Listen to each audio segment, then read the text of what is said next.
She walked into the room, wearing a diamond choker that cost more than most people earn, in a decade, clutching my husband's arm like he was a hunting trophy. Tiffany Baines thought her limited edition Hermes bag and her new status as the future Mrs. Vance made her untouchable. She laughed right in my face, calling me a penny-pinching nobody who didn't belong in high society. She didn't know the truth. She didn't know that the luxury hotel we were standing in, my father built it. The champagne she was guzzling, it came from my family's private vineyard, and the credit card she was using to humiliate me. I was the one who authorized the limit. Watch closely, because the mistress who flaunted her wealth is about to realize she was bragging to the woman who owned it all. Celine Vance sat at the kitchen island of the modest 3-bedroom suburban home she shared with her husband, Michael. The granite was chipped on the corner, a defect they had negotiated a discount for when they bought the place 5 years ago. She ran her finger over the rough edge, a small smile playing on her lips. To anyone looking in Celine was the picture of suburban mediocrity. She drove a 5-year-old Honda clipped coupons for the grocery store and worked as a freelance graphic designer. She looked at the clock. 7:30 p.m. Michael was late again. Working late on the Anderson account, he had texted at 5:00 p.m. Celine sighed, standing up to cover the lasagna with foil. She loved Michael, or at least she loved the man he used to be. When they met in college, Michael Vance was a scholarship student with holes in his shoes and a fire in his belly. He was ambitious, yes, but he was kind. He hadn't cared about money because he never had any. That was why Celine had fallen for him, and that was why she had never told him who she really was. To Michael, she was Celine Miller, an orphan raised by a distant aunt, struggling to make ends meet. In reality, she was Celine Sterling, the sole heiress to the Sterling global conglomerate, a portfolio that included shipping lines, luxury hotel chains, and half the real estate in Manhattan. Her father, Alexander Sterling, was a man whose net worth was discussed on Forbes in the top 10 bracket. She had hidden it to find true love. She wanted someone who loved Celine, not the Sterling billions. But lately the man she chose seemed to be slipping away. The front door opened with a heavy thud. Michael walked in, but the air didn't shift with the warmth it usually did. It shifted with the scent of perfume. Baccarat Rouge 540. Heavy, expensive, and definitely not Celine's scent. "You're home," Celine said, wiping her hands on a dish towel. "I made lasagna." Michael didn't look at her. He tossed his keys on the counter keys to the new BMW he had leased last month against her advice. "I'm not hungry." "Michael, we need to talk," Celine said softly. "You've been distant. The credit card bill came in today. There's a charge for a bracelet at Cartier for $12,000. I assume that's a mistake." Michael froze. He slowly turned to face her. His face wasn't apologetic. It was sneering, a look of utter contempt that Celine had never seen before. "It wasn't a mistake," Michael said, his voice cold. "Then, who is it for?" Celine asked, her heart hammering against her ribs. "It certainly isn't for me." "It's for someone who appreciates the finer things in life, Celine," Michael snapped. "Someone who doesn't make me feel guilty for wanting to live like a successful man. I'm an architect at a top firm, yet I come home to this mediocrity. You act like we're destitute." "I act like we're responsible," Celine countered, her voice steady despite the shock. "Michael, who is she?" Michael laughed, a dry, humorless sound. "Her name is Tiffany, and unlike you, she knows how to navigate the world I belong in. She's a consultant for the firm. She has class. She has taste. Class. Celine raised an eyebrow. Sleeping with a married man is class. We're done, Celine, Michael said, pulling a folded envelope from his jacket pocket and slamming it onto the counter. I've outgrown you. I need a partner who shines not a shadow, who counts pennies. I'm filing for divorce, and since I've been paying the mortgage for the last 2 years, while you played around with your little art projects, I expect you to vacate the house. Celine looked at the papers. She felt a strange sensation. It wasn't just heartbreak. It was a clarifying, icy rage. He thought he was paying the mortgage.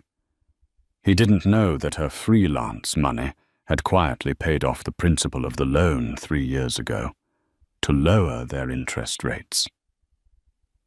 You're leaving me for a woman because she likes to spend money, Celine asked quietly. I'm leaving you because you're embarrassing, Michael spat. Next week is the Sterling Charity Gala, the biggest networking event of the year. Tiffany got us invitations. I can't walk into a room like that with you wearing a dress from a department store rack. I need to make partner Celine. Tiffany is my ticket. The irony was so thick it almost choked her. The Sterling Charity Gala, hosted by her father. The event she had avoided for 5 years to keep her cover. Get out, Celine whispered. Gladly. Michael sneered. I'm staying at Tiffany's penthouse tonight. Pack your bags. I want you out by Friday. He turned and walked out, leaving Celine standing in the kitchen of a house she owned, rejected by a husband whose career she had secretly bankrolled through anonymous commissions. She picked up her phone. Her hand trembled not from sadness but from the adrenaline of a sleeping dragon waking up. She dialed a number she hadn't called in 3 years. The Sterling residence who is speaking, the crisp British accent of the butler answered. Alfred, Celine said, her voice shifting from the submissive housewife to the commanding heiress she was born to be. Tell my father I'm coming home, and tell him I'm finally ready to wear the crown. 3 days had passed since Michael walked out. Celine had moved back into the Sterling estate, a sprawling mansion in the Hamptons that made the White House look like a guest cottage. The reunion with her father Alexander had been emotional, filled with I told you so's that he politely swallowed for the sake of his daughter's tears. But the tears had dried up quickly. Now, there was only the mission. You want to attend the gala? Alexander Sterling asked, sitting behind his mahogany desk, looking at Celine. He was a formidable man, 60 years old, with silver hair and eyes that could cut glass. Not just attend, Dad, Celine said, adjusting the silk cuffs of her blouse. I want to host it. I want to be announced. It's time Celine Sterling came back from the dead. Alexander smiled a wolfish grin. That's my girl. But if you're going to re-enter society, you need the wardrobe. I'm on it, Celine said. An hour later, Celine walked into Maison du Ciel, the most exclusive high-fashion boutique in the city. This was a place where you needed an appointment just to look at the window display. She was dressed simply, jeans and a white t-shirt, oversized sunglasses covering her face. She wanted to browse quietly before her private fitting scheduled for later. She was looking at a midnight blue velvet gown when a shrill, grating voice cut through the air. Oh, look, Michael. Ideally, I'd want something in crimson, to match the interior of the Porsche. Celine froze. She peered through a rack of silk scarves. There they were. Michael, looking uncomfortable in a suit that was slightly too tight and hanging off his arm, was a woman who looked like she had been dipped in liquid gold and rolled in diamonds. Tiffany Baines. She was stunning in a plastic manufactured way. Blonde extensions, overly filled lips, and wearing a white bodycon dress that left little to the imagination. She was loudly snapping her fingers at a sales assistant. "You bring me the platinum collection and get my fiancé a glass of water. Sparkling, not tap." Michael looked up and his eyes widened. He spotted Celine. For a second, he looked panicked. Then, seeing her jeans and t-shirt, his arrogance returned. He whispered something to Tiffany. Tiffany whipped her head around her eyes, scanning Celine up and down with a look of pure disgust. They walked over. "Well, well," Tiffany said, her voice dripping with faux sweetness. "Michael told me his ex-wife was plain, but he didn't tell me she was homeless." Celine stood her ground. "Hello, Michael. Tiffany, I assume. That's Ms. Baines to you." Tiffany scoffed. She lifted her hand, flashing a ring. It was a gaudy yellow diamond. "Michael just bought this. It cost more than that sad little car you drive." "What are you doing here? The charity bin is 3 blocks down." "I'm shopping," Celine said, calm. "Just like you." Tiffany laughed, a loud, cackling sound that drew the attention of the security guards. "Shopping here. Honey, a scarf in this store costs $5,000. Do you even have $5,000 to your name without Michael's paycheck?" Michael stepped forward, trying to look authoritative. "Selena, don't embarrass yourself. Leave. You don't belong here. This isn't Target."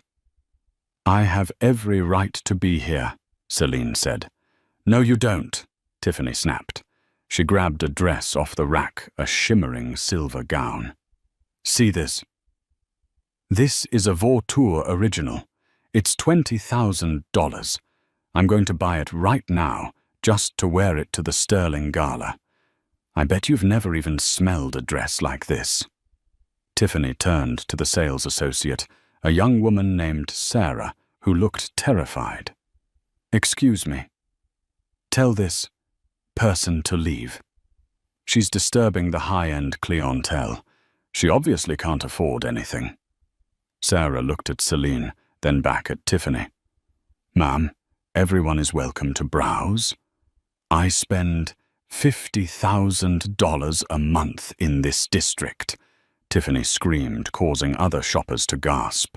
"If you don't kick this peasant out, I will call the owner. I know people. My fiancé is a top architect." Michael looked nervous now. "Tiffany, babe, maybe we just ignore her." "No, I want her out." Tiffany got right in Celine's face. The smell of her perfume was suffocating. "Listen to me, you little mouse. You lost. Michael is mine. The money is mine. The life is mine. You are nothing. You are a nobody who coupons for cat food. Now get out of my sight before I have security drag you out." Celine felt the anger bubbling, but she pushed it down. It wasn't time yet. Not yet. "Enjoy the dress, Tiffany." Celine said, her voice dangerously low. "It looks tight." Celine turned and walked out of the store, head held high. Behind her, she heard Tiffany screeching. "Did she just say, 'I'm fat'? Michael, do something." As Celine stepped onto the sidewalk, she pulled out her phone. She dialed her father's personal assistant. "Hello, Miss Sterling." "Hi, Jessica," Celine said, looking back at the boutique window where Tiffany was aggressively waving a credit card. "I need a favor. The boutique Maison du Ciel. Who owns the building lease?" There was the sound of typing. "That would be Sterling Commercial Properties, ma'am." Celine smiled, a cold, terrifying smile. "Excellent. Call the manager. Tell them I want the entire platinum collection reserved for a private viewing at the estate tomorrow. And specifically, make sure the silver Vautour gown is marked as unavailable." "Consider it done." Celine hung up. Tiffany thought she had won the battle at the boutique. She had no idea that Celine was about to buy the battlefield. The morning sun over the Hamptons didn't just shine, it seemed to caress the manicured lawns of the Sterling estate. Inside the master suite, Celine stood before a floor-to-ceiling mirror, but she wasn't looking at her reflection. She was looking at a stranger. For 5 years, she had worn the mask of a suburban housewife. She had worn cotton blends, clipped her nails short, and worried about electric bills. She had dimmed her own light to make Michael feel brighter. Standing there now, surrounded by the opulence she was born into, she felt a phantom limb pain, the ache of the love she had amputated 3 days ago. "The stylist is ready for you, Miss Sterling," Alfred, the family's longtime butler, announced from the doorway. His voice was soft, carrying a note of paternal sadness. He had watched her grow up, watched her run away for love, and watched her return broken. "Send them in, Alfred," Celine said, turning away from the window. "And Alfred, have the security team do a final sweep of the guest list for the gala. I want to make sure Michael Vance and Tiffany Baines are still seated at table 19. Alfred raised a refined eyebrow. "Table 19, madam, by the kitchen doors. That seems rather drafty." "It's perfect," Celine said, her eyes cold. Meanwhile, 40 miles away in the city, the atmosphere was far less serene.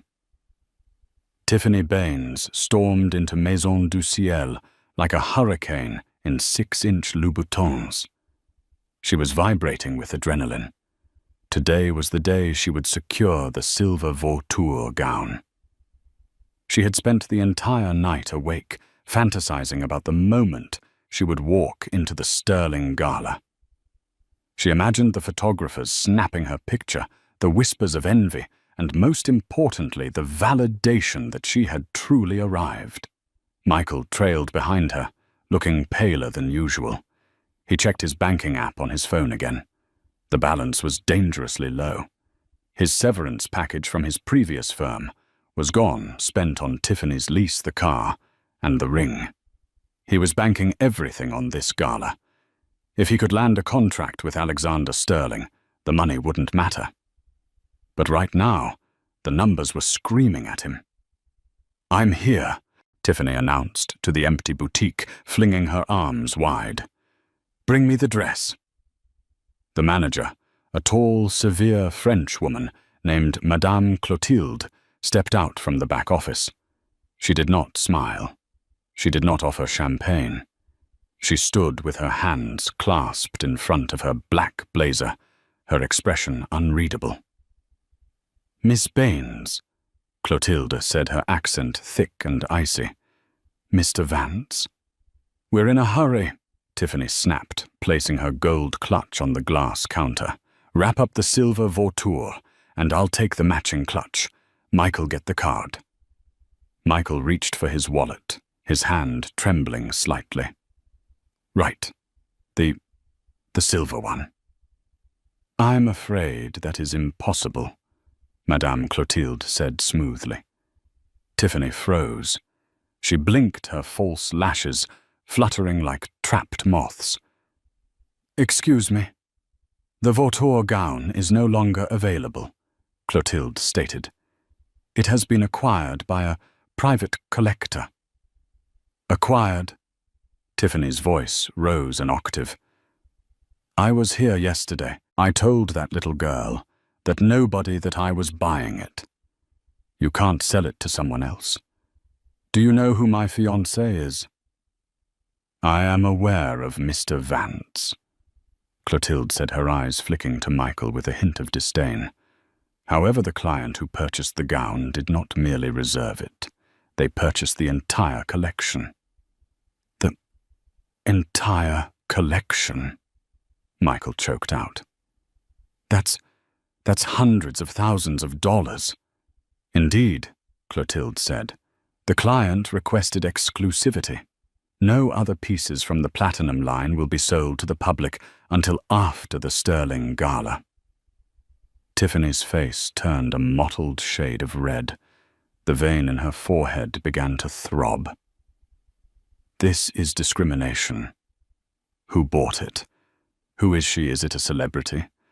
I bet it's some washed-up actress.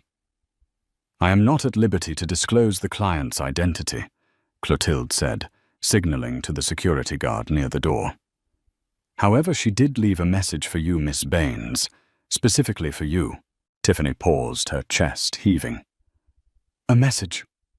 Clotilde picked up a small cream-colored card from the counter. She read it aloud, her voice devoid of emotion. Tell Miss Baines that true class cannot be bought off a rack. It is inherited, or earned. She has done neither. Tiffany screamed. It was a primal, frustrated sound that shattered the quiet elegance of the store. She swept her arm across the counter, knocking over a display of perfumes. Bottles shattered the scent of jasmine and amber filling the air. Tiffany. Michael grabbed her arm, looking around in panic. Stop it. You're making a scene. I don't care. Tiffany shrieked, pulling away. They humiliated me. Someone is laughing at me. Michael, fix this by the store. Do something. Ms. Baines. Clotilde said, her voice dropping to a lethal whisper.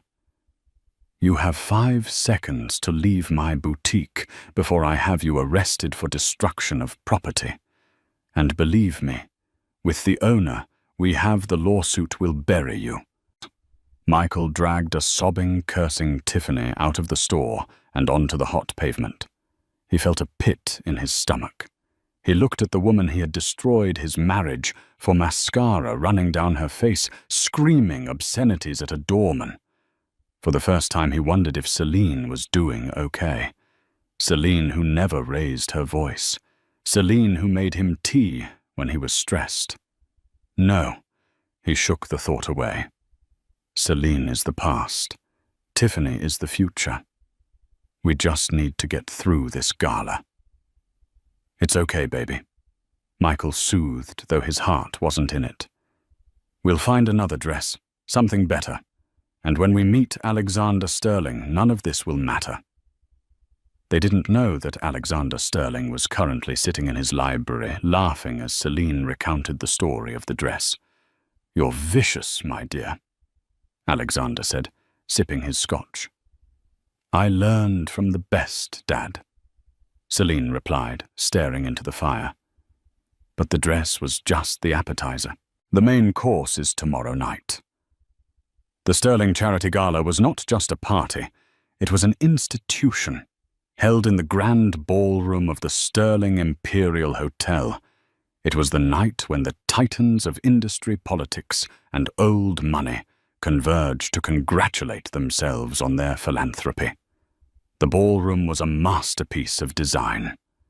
10,000 white orchids hung from the ceiling, interspersed with crystal chandeliers that dripped light like liquid diamonds.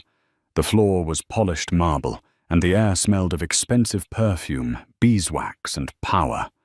At 7:45 p.m., the guests began to arrive. Rolls-Royces, Bentleys, and Maybachs lined up outside the velvet ropes. The paparazzi flashes went off like strobe lights. Michael and Tiffany arrived in a stretch limousine. Michael had paid extra for the driver to open the door, trying to project an image of endless wealth. But the limo was an older model, slightly yellowed at the headlights, and the driver looked bored. Tiffany stepped out.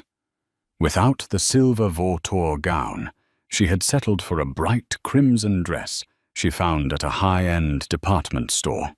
It was loud, too loud.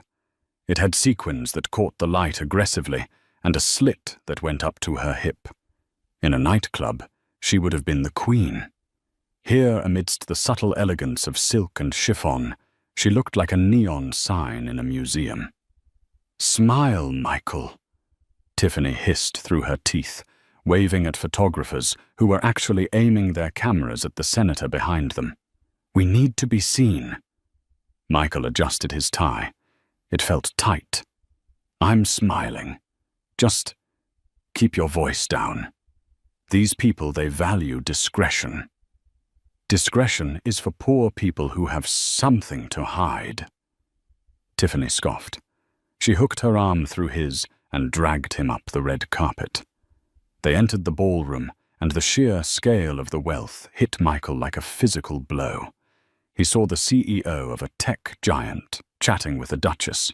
He saw his old boss, the one who refused to give him a raise, begging for a moment with a venture capitalist. "Let's find our table," Michael said, scanning the room. "I requested something near the front, close to the Sterling family table." He found a steward holding a seating chart. "Vance, table for 2. The steward ran a gloved finger down the list. He paused, then looked up with a polite, tight-lipped smile. "Ah, yes, Mr. Vance. You are at table 19. 19. That's a prime number," Tiffany said smugly. "Must be front row." The steward gestured vaguely toward the back of the room. "It is in the vicinity of the service entrance, sir. Through those pillars." Michael felt his face heat up. They walked past the prime tables. Table 1, table 2, where the billionaires sat. They walked past the corporate tables. They kept walking until they reached the very edge of the room, near the swinging double doors, where waiters rushed in and out with trays of filet mignon. Table 19 was small, wobbly, and partially obscured by a large potted fern. "This is a joke," Tiffany spat, kicking the chair leg. "We're sitting with the help, Michael. Go tell them there's a mistake. Tell them you're a VIP or architect." "I can't make a scene here, Tiffany," Michael hissed, grabbing her wrist. "Look around. That's the governor over there. If we scream, we're done. Just sit down. We'll mingle later. We need to find Alexander Sterling." They sat in sullen silence. Tiffany downed a glass of champagne in one gulp and signaled for another. Michael scanned the room, desperate to make eye contact with anyone important. Suddenly, the lights in the ballroom dimmed. The murmur of conversation died down instantly. A hush fell over the room, heavy with anticipation. The orchestra, which had been playing soft jazz, swelled into a dramatic orchestral crescendo. A spotlight hit the top of the grand staircase on the far side of the room. The master of ceremonies stepped up to the microphone. "Ladies and gentlemen," his voice boomed, "please welcome your host for the evening, the chairman of Sterling Global, Mr. Alexander Sterling." Applause rippled through the room, polite and respectful. Alexander appeared at the top of the stairs, looking regal in a tuxedo. He waved, descending a few steps. And the MC continued, his voice rising with excitement, "Making her return to public life after 5 years abroad, the sole heiress to the Sterling Empire, his daughter." Michael frowned. "Daughter? I didn't know he had a daughter. I thought he was estranged from his family." "Who cares?" Tiffany rolled her eyes. "Probably some spoiled brat." Then she stepped out. The breath left Michael's body. The woman at the top of the stairs was a vision. She was wearing the silver vautour gown, the very dress Tiffany had screamed for yesterday. On this woman, it didn't look like a dress. It looked like liquid starlight draped over a statue. Her hair, dark and glossy, cascaded down her back in waves. She wore a necklace of sapphires and diamonds that glittered so intensely it was hard to look directly at it. She held her head high, radiating a power that made the air in the room feel thinner. She looked like a queen surveying her subjects. She began to descend the stairs, her hand resting lightly on her father's arm. Michael squinted. The lighting was dramatic, casting shadows. There was something familiar about her walk, the tilt of her chin. That dress, Tiffany gasped, clutching the tablecloth. That bitch. That's my dress. She's the one who bought it. Quiet, Michael whispered, leaning forward. His heart was hammering a frantic rhythm against his ribs. Tiffany, shut up. The woman reached the bottom of the stairs. The spotlight widened, illuminating her face clearly for the first time. She looked directly into the crowd. She didn't smile. She looked fierce. Michael felt the room spin. He gripped the edge of the table so hard his knuckles turned white. It wasn't possible. It couldn't be. The woman he had left 3 days ago. The woman he had called mediocre. The woman he had kicked out of their suburban house because she clipped coupons. Celine. No. Michael whispered the word, escaping his lips like a dying breath. No, no, no. What is it? Tiffany snapped, looking at him. You know her. Michael turned to Tiffany, his eyes wide with a terror she couldn't understand. Tiffany. That's Celine. Tiffany looked back at the staircase. She squinted. She let out a sharp, incredulous laugh. Your ex, the frumpy one. Don't be stupid, Michael.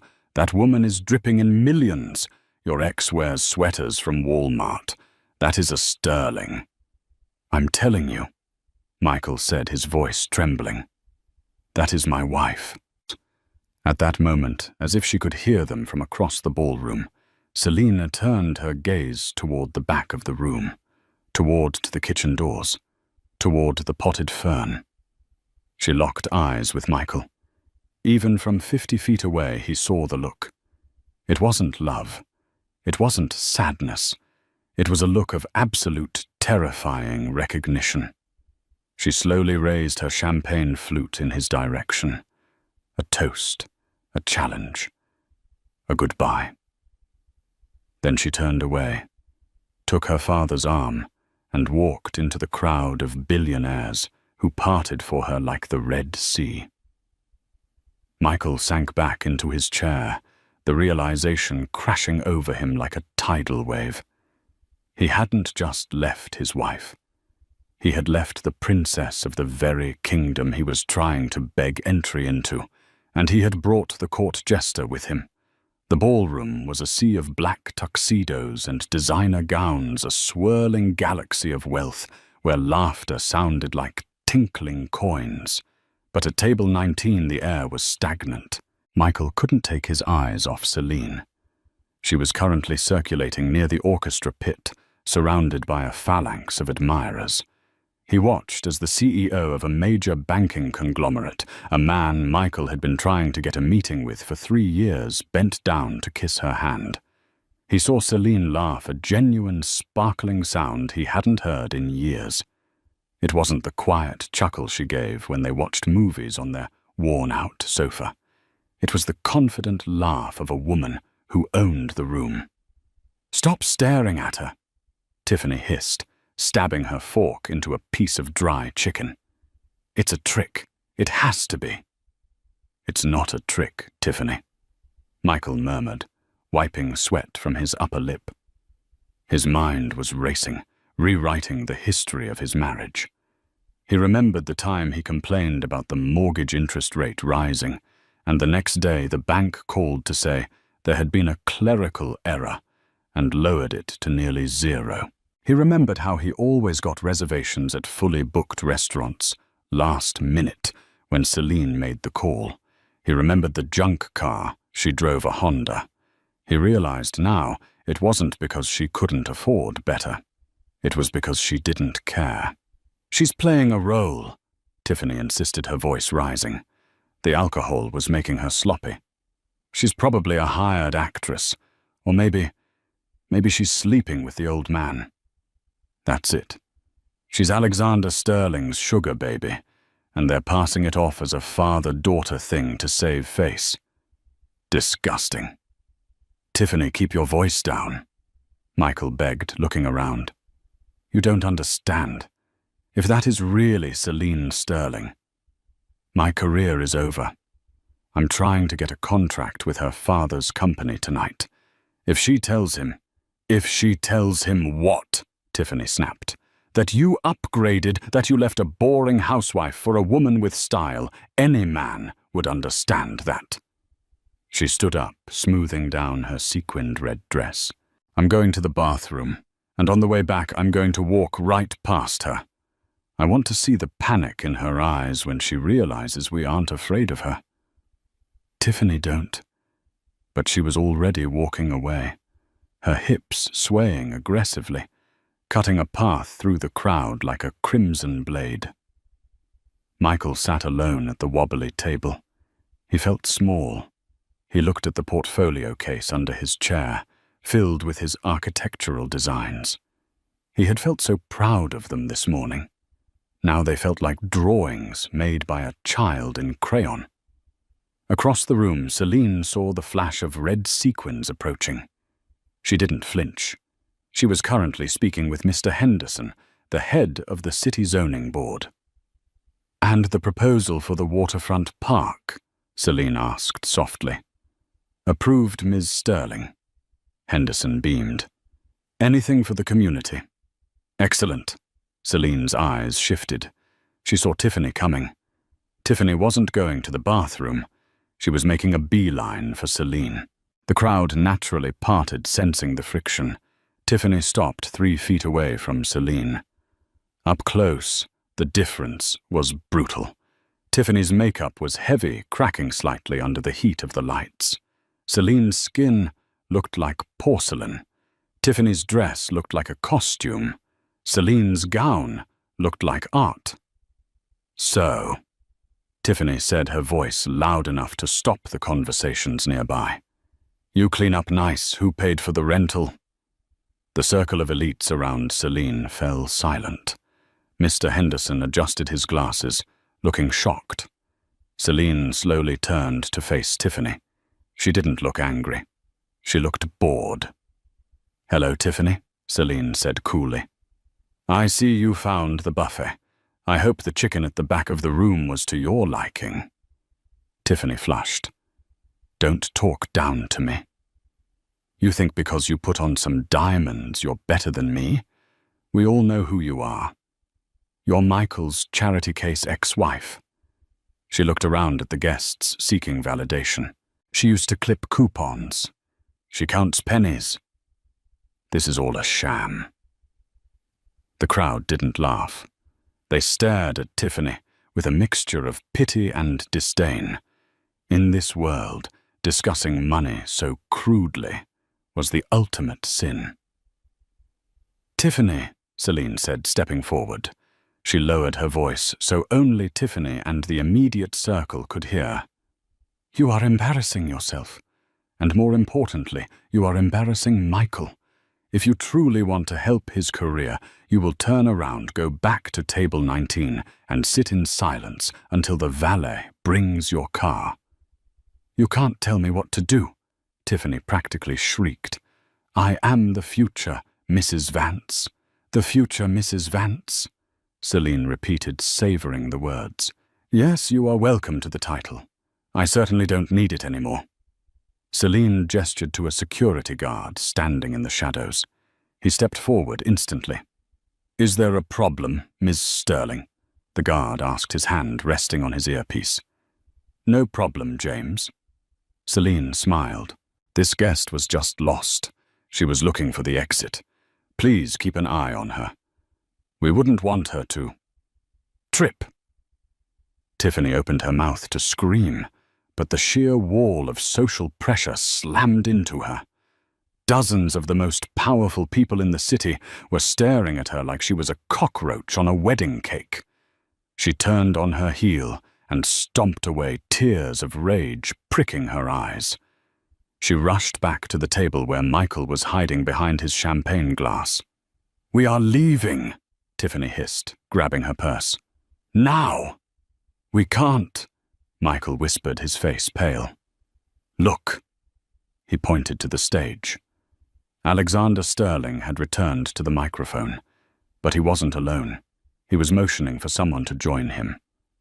I would like to invite the lead architect of the night's potential partner firm to the stage, Alexander announced. Mr. Michael Vance. Is he here? Michael froze. His heart stopped. He wants me, Michael stammered. Hope irrational and blinding surged through him. Maybe he doesn't know. Maybe he just likes my work. Celine kept it professional. She didn't tell him. Go, Tiffany pushed him. Go up there, show her. Michael stood up. He buttoned his jacket. He walked through the ballroom, the crowd parting for him. He felt the adrenaline wash away the fear. It's about the work, he told himself. I'm a genius architect. Sterling cares about profit, not his daughter's love life. He reached the stage steps. Alexander Sterling looked down at him. The older man wasn't smiling. His eyes were dark, deep tunnels of judgment. Michael stepped up to the podium. The microphone hummed. He looked out at the sea of faces. He saw Tiffany standing on her chair at the back, cheering silently. Then he looked at the front row. Right in the center, Celine was sitting there. She crossed her legs, the silver gown shimmering. She locked eyes with him. And then she smiled. It was a terrifying, wolfish smile. Mr. Vance, Alexander Sterling, said, his voice amplified across the hall. Thank you for joining us. It's an honor, sir, Michael said, his voice cracking slightly. I have my portfolio right here. That won't be necessary. Alexander cut him off. We aren't here to discuss your drawings, Michael. We are here to discuss your liabilities. The silence in the grand ballroom was absolute.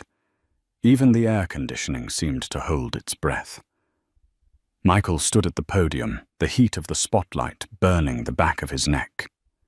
Liabilities, sir? I don't understand. My firm is solvent. We have excellent projections. Alexander Sterling stepped aside, and to Michael's horror, Celine stood up from the front row and descended the stairs. She didn't stand next to her father. She stood at the center podium, taking the microphone that Michael was reaching for. The Sterling global conglomerate values integrity above all else, Celine said, her voice smooth, calm, and amplified to every corner of the room. We build foundations that last. We do not build on shifting sands. And Mr. Vance, your foundation is entirely artificial. Celine, please, Michael whispered off mic. Don't do this. Not here. Celine ignored him.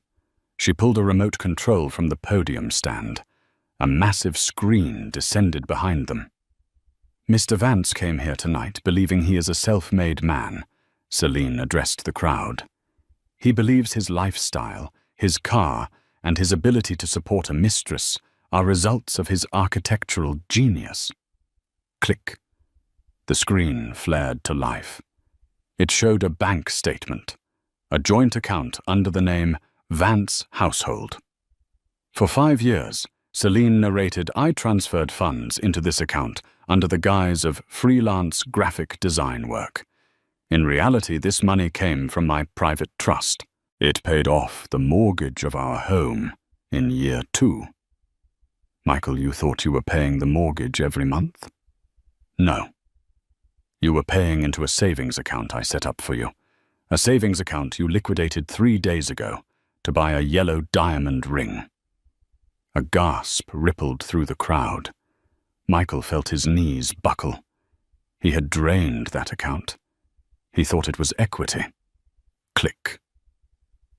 The screen changed. It showed a document from a car dealership. The BMW you leased, Celine continued. You didn't qualify for the credit check, Michael. Your debt-to-income ratio was too high. The dealership called me. I co-signed as a guarantor using a shell corporation. I am the reason you drive that car. And Celine paused, turning to look directly at table 19, where Tiffany was standing frozen, her mouth agape. The credit card. Click. A massive image of a black credit card appeared on screen. It was the card Michael had given to Tiffany, the one she had used to flaunt her wealth at the boutique, the one she had waved in Celine's face. "This is a supplementary card issued to the spouse of a Sterling Prime account holder," Celine said. "Michael, you never questioned why you had a limit of $50,000 a month, despite earning a fraction of that. I paid the balance. Every single month." Celine turned to Michael, her eyes hard as diamonds. "You didn't buy that ring for your mistress, Michael. I did. You didn't take her to dinner. I did. Every expensive breath you have taken for the last 5 years was authorized by me because I loved you, and I wanted you to feel like a king." She leaned in closer to the microphone, her voice dropping to a lethal whisper that echoed like thunder. "But you didn't want a queen, Michael. You wanted a fan, and when you brought that woman," she pointed a manicured finger at Tiffany, "into the boutique owned by my family, to buy a dress designed by my friend, using my money, you made a fatal error." Michael was trembling violently. He looked at the crowd. They weren't looking at him with respect anymore. They were looking at him like he was a fraud, a parasite.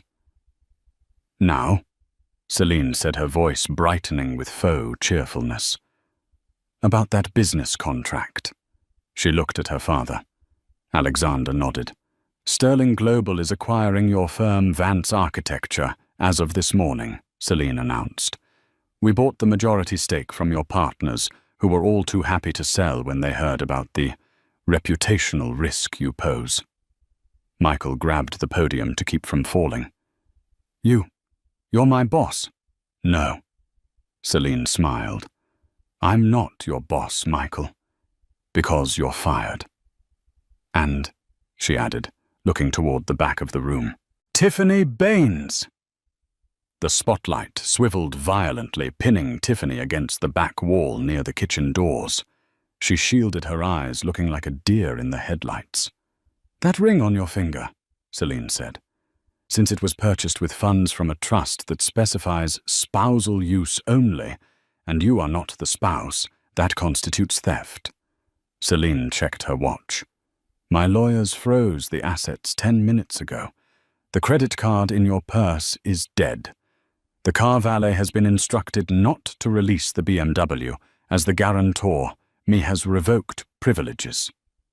"So," Celine concluded, looking at the two of them, Michael broken on stage, Tiffany trapped in the spotlight. "You are welcome to leave, but you'll have to walk. And Tiffany, you might want to run.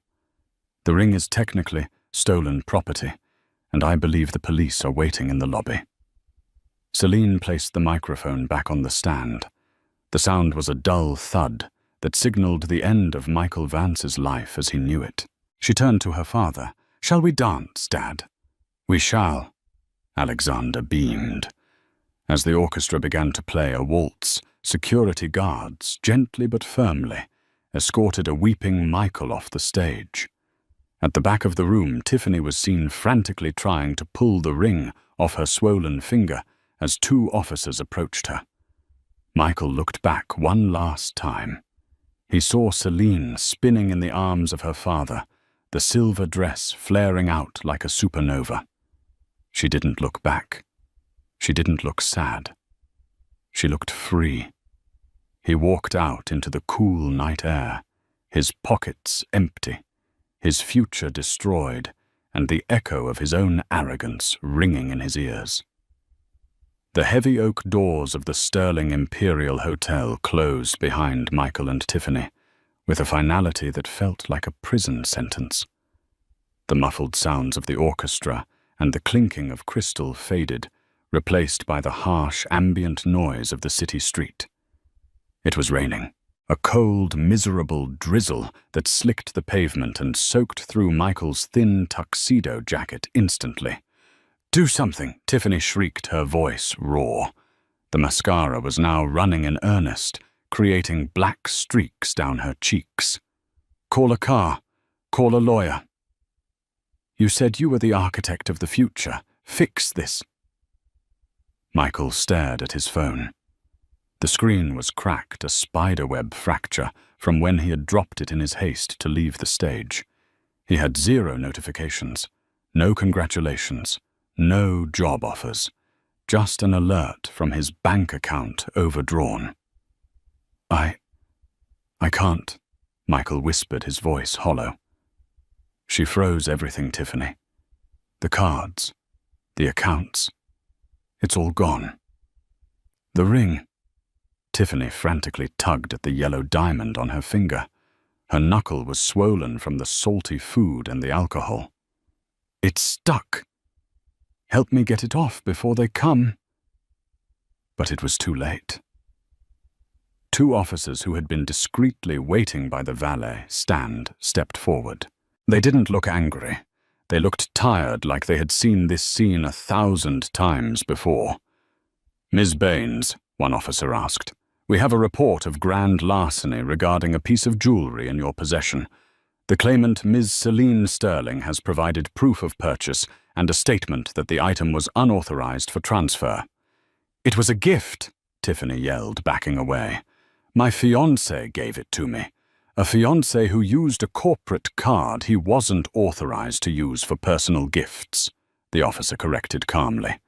You can hand it over now, or you can come down to the station and we can have it removed there. Your choice. Michael watched as Tiffany, the woman who had sneered at Celine for wearing department store rags, used her teeth to help pry the ring off her finger. She threw it into the officer's evidence bag, with a sob of pure materialistic grief. You are pathetic, Tiffany spat at Michael as the officers took her information. I'm going to my mother's. Don't call me. Don't text me. If I ever see you again, I'll scream. She hailed a yellow cab, not a limo, not an Uber, black, and vanished into the rainy night. Michael was left standing alone on the curb. The valet looked at him, keys in hand. Sir, the BMW. Michael opened his mouth to ask for the keys, then remembered Celine's words. Guarantor revoked. Keep it, Michael croaked. He began to walk. He walked for 40 blocks, his expensive Italian loafers blistering his feet, the rain ruining the silk lapels of his suit.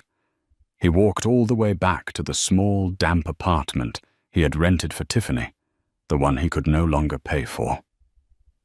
The next morning, the sun rose, but it brought no warmth to Michael Vance. He arrived at his architecture firm at 900 a.m., hoping that maybe, just maybe, Selina had been bluffing. Maybe he still had a job. Maybe he could salvage his reputation. His keycard didn't work. The little light on the reader blinked an unforgiving red. A security guard Michael had never bothered to learn the name of, opened the door. He held a cardboard box. Mr. Vance, the guard said, not making eye contact. Your personal effects. You are not permitted on the premises. I need to speak to the partners, Michael demanded, though his voice lacked any authority. I built this firm. The firm is under new management, the guard said, handing him the box. It was light, a framed photo of him and Tiffany, a stapler, a coffee mug that said, Boss.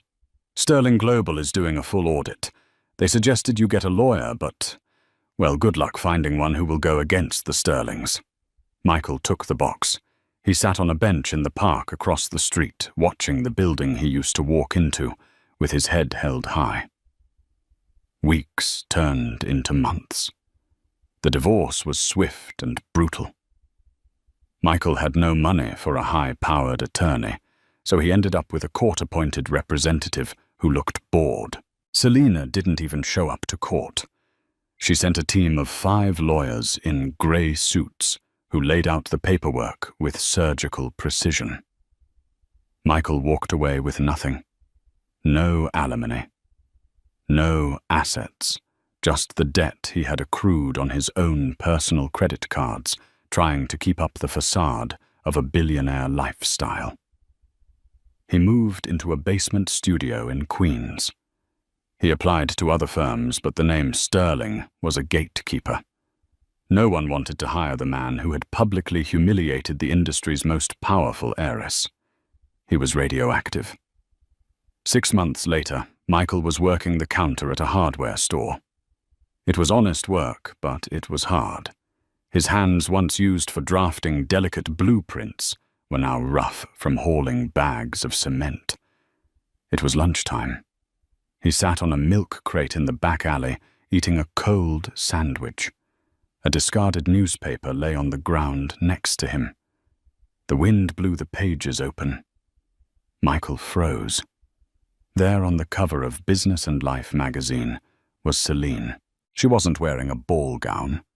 She was wearing a hard hat and a white blazer, standing in front of a massive, gleaming skyscraper, the new sustainable housing project that Vance Architecture had failed to design, but which Sterling Global had successfully built.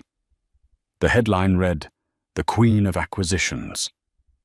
How Celine Sterling redefined the city skyline and found happiness on her own terms. She looked radiant, strong, and completely, utterly indifferent to the past. Next to her in the photo stood a man. He was tall with kind eyes and a rugged look.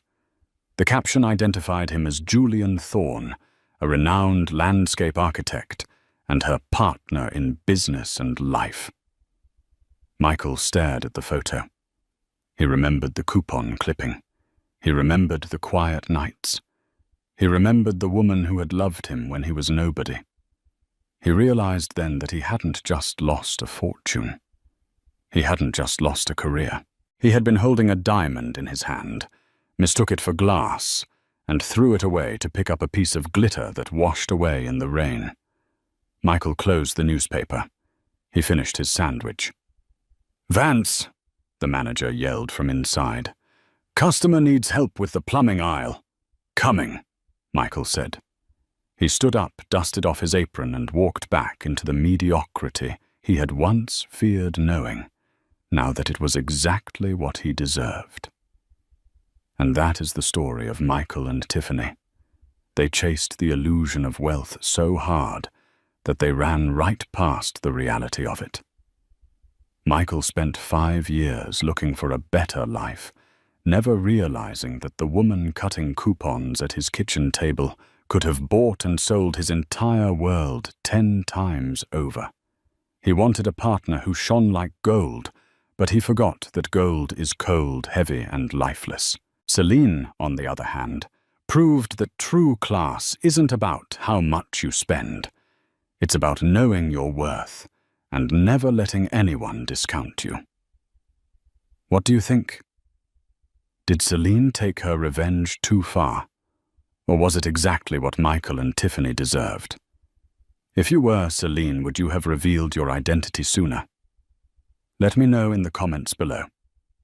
I read every single one. If you enjoyed this story of karma and justice, please hit that like button. It really helps the channel. And don't forget to subscribe and turn on the notification bell so you never miss a story about cheaters getting exactly what's coming to them. Thanks for watching, and I'll see you in the next one.